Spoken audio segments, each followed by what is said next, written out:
Hello friends, welcome to our YouTube channel. I am Sarika and today I come with current affairs of 2nd जुलाई। आपको 2nd जुलाई के current affairs की PDF जो है description box में दिए गए link से आप डाउनलोड कर सकते हैं या फिर हमारे फेसबुक अकाउंट से तो या टेलीग्राम से भी आप डाउनलोड कर सकते हैं। ठीक है, तो चलिए आज के फर्स्ट क्वेश्चन को देखते हैं। आज का फर्स्ट क्वेश्चन है, हाल ही में अंतर्राष्ट्रीय पार्लियामेंटिज्म दिवस जो है वो कब मनाया गया? वो मनाया गया 30 जून को। देखो जो अंतर्राष्ट्रीय संसद दिवस है वो 30 जून को मनाया गया और इस दिवस को मनाने की जो शुरुआत है वो संयुक्त राष्ट्र महासभा द्वारा एक प्रस्ताव पारित किया था। ठीक है, प्रस्ताव पारित करने के बाद जो 2018 में इस दिवस को मनाने की शुरुआत की गई। ठीक है, और इस दिवस को मनाने का उद्देश्य क्या है?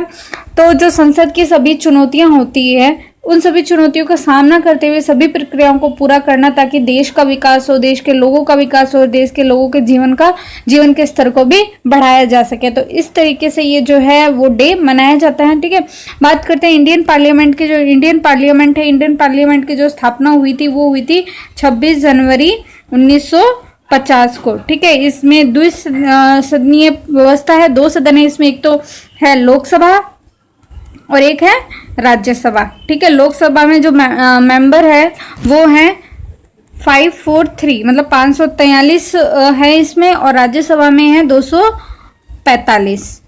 ठीक है, और इसके जो लोकसभा के अध्यक्ष हैं वो है ओम बिरला और राज्यसभा के अध्यक्ष वेंकैया नायडू जो कि हमारे उपराष्ट्रपति भी हैं, और इसके जो उपाध्यक्ष राज्यसभा के वो हैं हरिवंश नारायण सिंह। और बात करते हैं संसद की, तो संसद के जो नेता हैं वो है हमारे प्रधानमंत्री मिस्टर नरेंद्र मोदी। ठीक है, अब इंडिया के जो संसद है उसकी हिस्ट्री की बात करते हैं। ठीक है, इसकी इतिहास क्या है इसका? तो जो भारतीय संसद है उसको 12 फरवरी 1921 को ड्यूक ऑफ कनाट ने जो है वो बनवाया था, और इसका जो उद्घाटन है वो लॉर्ड इरविन ने 18 जनवरी 1927 को इसका उद्घाटन किया गया था लॉर्ड इरविन के द्वारा। ठीक है, ओके, नेक्स्ट क्वेश्चन इज, हाल ही में किस देश ने राष्ट्रीय स्मारकों को नुकसान पहुंचाने वालों के लिए 10 साल की सजा का प्रावधान किया है? तो ये किया है अमेरिका की सरकार ने। ठीक है, next question is, third question is, हाल ही में किसने व्यापारियों को वर्किंग कैपिटल प्रदान करने के लिए इंस्टा कैश शुरू किया? तो देखो वर्किंग कैपिटल देने के लिए जो इंस्टा कैश शुरू किया वो किया है इंस्टा मोजो ने। जो MSME वाले व्यापारी होती हैं, माइक्रो स्मॉल मीडियम एंटरप्राइजेज, इनके जो व्यापारी होते हैं उनको इंस्टेंटली 1 लाख रुपए का जो है वो इनको क्या दिया जाएगा? वर्किंग कैपिटल, ताकि वो जो बिजनेस है अपना वो कंटिन्यू बनाए रखें। ठीक है, तो ये जो बेंगलुरु बेस्ड है, आपको बता दिए ये जो इंस्टा कैश है ये बेंगलुरु बेस्ड है। ठीक है, और वर्किंग कैपिटल को कैसे कैलकुलेट करते हैं? देखो वर्किंग कैपिटल होती क्या है? वर्किंग कैपिटल जो भी व्यापारी में रोजमर्रा के जितने भी कार्य होते हैं जिससे वो संपन्न होते हैं वो हमारी वर्किंग कैपिटल होती है। ठीक है, तो वर्किंग कैपिटल को कैसे कैलकुलेट करते हैं? वर्किंग कैपिटल में से अगर करंट असेट्स में से अपन करंट लायबिलिटीज जो है माइनस करते हैं तो हमारी वर्किंग कैपिटल निकल करके आती है। ठीक है, नेक्स्ट क्वेश्चन इज, हाल ही में किसने राज्य में प्रोजेक्ट प्लेटिना का शुभारंभ किया? तो ये किया महाराष्ट्र की सरकार ने। ठीक है, ये जो महाराष्ट्र के सीएम है उद्धव ठाकरे हैं, उन्होंने कोविड-19 के जो पेशेंट है उनके लिए प्लाज्मा थेरेपी टेस्टिंग के लिए जो प्रोजेक्ट है प्रोजेक्ट प्लेटिना ये लॉन्च किया है। और आपको बता दें कि ये वर्ल्ड का सबसे बड़ा प्लाज्मा थेरेपी टेस्टिंग के लिए प्रोजेक्ट प्लेटिना होगा। ठीक है, इसमें जो सरकार ने कॉन्ट्रीब्यूट किया है वो किया है 16.65 करोड़ का, 16.65 करोड़ रुपए की लागत ये जो बनाया जाएगा प्रोजेक्ट प्लेटिना। ठीक है, आपको बता दें कि अभी दिल्ली में भी एक प्लाज्मा बैंक की स्थापना की गई है जो वहाँ के सीएम हैं अरविंद केजरीवाल उन्होंने की है। ठीक है, आपको ये प्लाज्मा क्या होता है? देखो प्लाज्मा एक ब्लड का पार्ट होता है, तो प्लाज्मा जो है वो ब्लड का वो पार्ट होता है जिसमें अभी कोरोना वायरस के एंटीबॉडी होते हैं, मतलब जो मरीज ठीक हो गए हैं तो उनके जो प्लाज्मा है तो उसमें कोरोना वायरस के एंटीबॉडी है जो कि इन्फेक्शन से लड़ने और पेशेंट को ठीक करने में हेल्प करते हैं। ठीक है, जो इंडिया में प्लाज्मा थेरेपी स्टार्ट हुई थी वो हुई थी अप्रैल 2020 में।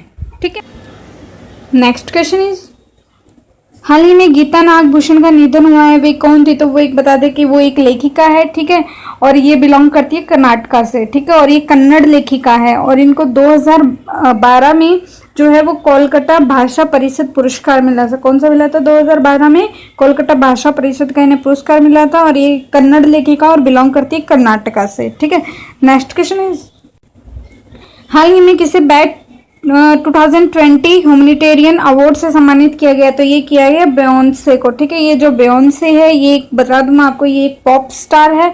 ठीक है, और इनको ये क्यों दिया अवार्ड? वो दिया है कोविड-19 में जो लोगों की इन्होंने प्रॉब्लम दूर करने के लिए हेल्प की है। ठीक है, कई प्रयास किए इन्होंने, इसके लिए इनको बैट 2020 ह्यूमैनिटेरियन का जो अवार्ड है वो दिया गया है। इससे पहले 2019 का जो दिया गया था वो दिया गया था मिशेल ओबामा को। ठीक है, बात करते हैं इस बैट ह्यूमैनिटेरियन अवार्ड की। तो बैट जो ह्यूमैनिटेरियन अवार्ड होता है, ये एक अमेरिकन अवार्ड है जो कि 2019 से दिया जा रहा है, और ये म्यूजिक, आर्ट, स्पोर्ट्स और इंटरटेनमेंट और अदर फील्ड्स के लिए भी ये जो अवार्ड है वो दिया जाता है।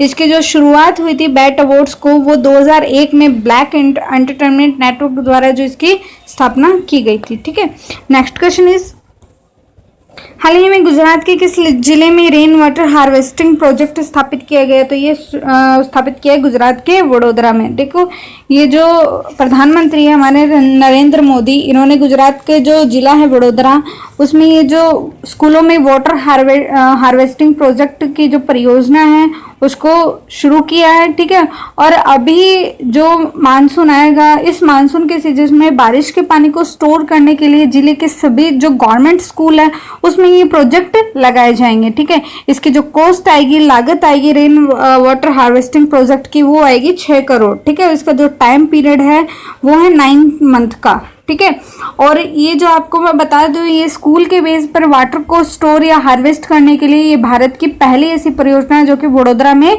चलाई जाएगी। ठीक है, गुजरात के जो सीएम है वो है विजय रूपाणी और गवर्नर है आचार्य देवव्रत। ठीक है, एक इंपॉर्टेंट क्वेश्चन, जो एक आनंदीबेन पटेल है जो कि यूपी के गवर्नर हैं, इनको यूपी के गवर्नर के साथ साथ में जो एमपी के राज्यपाल का भी अतिरिक्त प्रभार दिया गया, क्योंकि लालजी टंडन के ट्रीटमेंट के कारण उनका ट्रीटमेंट चल रहा है, तो इसलिए उनको अतिरिक्त प्रभार जो है वो एमपी का दिया गया है आनंदीबेन पटेल को। ओके, नेक्स्ट क्वेश्चन इज, हाल ही में the Yogini points love and life नामक पुस्तक किसने लिखी? तो ये लिखी है आदिशा दास ने। ओके, नेक्स्ट क्वेश्चन इज, हाल ही में किस देश के पूर्व फुटबॉलर मारियो गोमेज ने संन्यास की घोषणा की है? तो ये की है जर्मनी के। देखो, ये जो फुटबॉलर है मारियो गोमेज, ये जर्मनी से बिलोंग करते हैं, और इन्होंने 2007 में बुंडेसलिगा अवार्ड भी जीता था स्टंट गार्ड के लिए। ठीक है, कौन सा अवार्ड? बुंडेसलिगा अवार्ड, जो कि 2007 में इन्होंने जीता था। ठीक है, नेक्स्ट क्वेश्चन इज, हाल ही में किस राज्य सरकार ने एमएसएमई अध्यादेश पारित किया? तो एमएसएमई अध्यादेश पारित करने वाला जो राज्य है वो है असम। ठीक है, ये जो अध्यादेश है वो असम में एमएसएमई की स्थापना के लिए जो 3 वर्षों के लिए अनुमति देने की प्रक्रिया थी उसको समाप्त करना ही इस अध्यादेश का उद्देश्य है। ठीक है, एमएसएमई जो है माइक्रो स्मॉल मीडियम एंटरप्राइजेस की जो स्थापना हुई थी वो हुई थी 2007 में। इसका हेडक्वार्टर है न्यू दिल्ली, और जो एमएसएमई डे मनाया जाता है वो मनाया जाता है 27 मार्च को, और हमारे जो केंद्रीय उद्योग और वाणिज्य मंत्री हैं वो है Piyush Goyal. Okay, next question is, हाल ही में किस राज्य के वन विभाग ने भारत का पहला लाइकेन पार्क विकसित किया है? तो ये किया उत्तराखंड के वन विभाग ने। ठीक है, जो उत्तराखंड का जो वन विभाग है उन्होंने भारत का पहला लाइकेन पार्क यानी कि कवक पार्क, लाइकेन पार्क का को क्या बोलते हैं, कवक पार्क भी बोलते हैं, वो ओपन किया है। ठीक है, और ये कहाँ किया है उत्तराखंड में? तो आपको मैं बता दूं, ये उत्तराखंड के पिथौरागढ़ जिले के कुमाऊं के मनुशहरी गांव में ये जो पार्क है वो ओपन किया जाएगा। कहाँ? उत्तराखंड के पिथौरागढ़ जिले के कुमाऊं गांव के मनुशहरी में। ठीक है, और आपको बता ये जो लाइकेन है ये हिमालय में 5000 मीटर तक की हाइट पर उगने वाली एक प्रजाति है। इसका यूज है वो खाने में, इत्र में और दवाइयों में किया जाता है। और ये हमें सबसे बड़ी बात इसकी है, ये पोल्यूशन के लेवल को बताता है। मतलब जहाँ पे भी एयर पोल्यूशन होता है उस जगह पे अगर ये उग जाए तो वहां पे ये, जहाँ पे एयर पोल्यूशन होता है वहां पे ये ग्रोथ नहीं कर पाएगा। ठीक है, तो इससे पता लग जाता है यहाँ पे जो एयर का पोल्यूशन है वो उसका लेवल बहुत अधिक है। ठीक है, और ये अलग अलग रंग के, आकार के होते हैं, प्लांट के जैसे दिखते हैं बट ये प्लांट होते नहीं हैं। ठीक है, और इसका जो उद्देश्य है इस पार्क का विकसित करने का वो है जो लाइकेन है उसकी प्रजातियों को विकसित करना। ठीक है, उत्तराखंड के जो सीएम है वो है त्रिवेंद्र सिंह रावत और गवर्नर है बेबी रानी मौर्य। ठीक है, आपको बता दें कि उत्तराखंड ने भी अपनी एक समर कैपिटल बनाई है, ग्रीष्मकालीन राजधानी बनाई है, वो बनाई है चंपोली जिले में स्थित गैरसैंण को जो है समर जो कैपिटल है वो बनाने की इसने उत्तराखंड ने घोषणा की है। ठीक है, नेक्स्ट क्वेश्चन इज, हाल ही में भारत ने 600 मेगावाट जल विद्युत परियोजना के लिए किस देश के साथ समझौता किया? तो ये किया भूटान के साथ में। देखिए, जो भूटान और इंडिया इन दोनों ने 600 मेगावाट की नाम की एक परियोजना को लेकर समझौता किए हैं। इस परियोजना का नाम है वो है खोलोंग गच्चू पनबिजली परियोजना।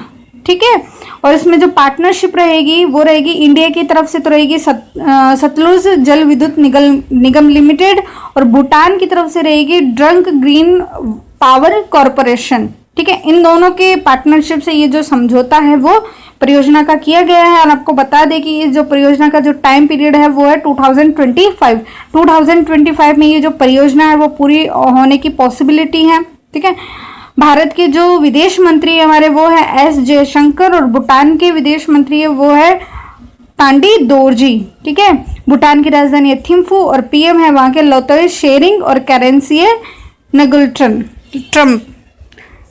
नेक्स्ट क्वेश्चन इज, हाल ही में संजीता चानू को अर्जुन पुरस्कार से सम्मानित किया जाएगा। वे किस खेल से संबंधित है? वो संबंधित है भारोत्तोलन के खेल से, और ये बिलोंग करती है इंडिया के मणिपुर स्टेट से। ठीक है, इन्होंने जो ग्लासगो में 2014 में जो राष्ट्रमंडल खेल हुए थे उसमें इस संजीता चानू ने 48 केजी की श्रेणी में गोल्ड मेडल जीता था, और एक 2018 में जो गोल्ड कोस्ट में राष्ट्रमंडल खेल हुए थे इसमें भी उन्होंने गोल्ड मेडल जीता था। ठीक है, इसकी जो प्रतिस्पर्धा कैटेगरी है वो है 53 KG. Okay, next question is, हाल ही में किस देश के क्रिकेट बोर्ड ने खिलाड़ियों के स्वास्थ्य और मानसिक शांति को ट्रैक करने के लिए ऐप लॉन्च किया? तो ये लॉन्च किया है बांग्लादेश की सरकार ने। बांग्लादेश की जो पीएम है वो है शेख हसीना।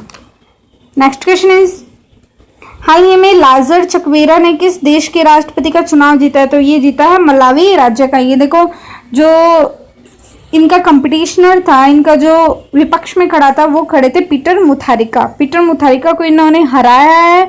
ठीक है, और उनको जो पीटर मुथारिका हैं उनको मिले थे 1.76 मिलियन वोट। ठीक है, और इनको जो लाजर चकवेरा है इनको मिले थे 2.6 मिलियन वोट। ठीक है, तो इनको जो टोटल है वो 58.57% के वोट से इनको हराया है। और इनकी पार्टी है, लाजर चकवेरा की जो पार्टी है वो है मलावी कांग्रेस पार्टी। मलावी की जो कैपिटल है वो है लिलोंगवे और करेंसी है Malawian kwacha. Okay, thank you friends.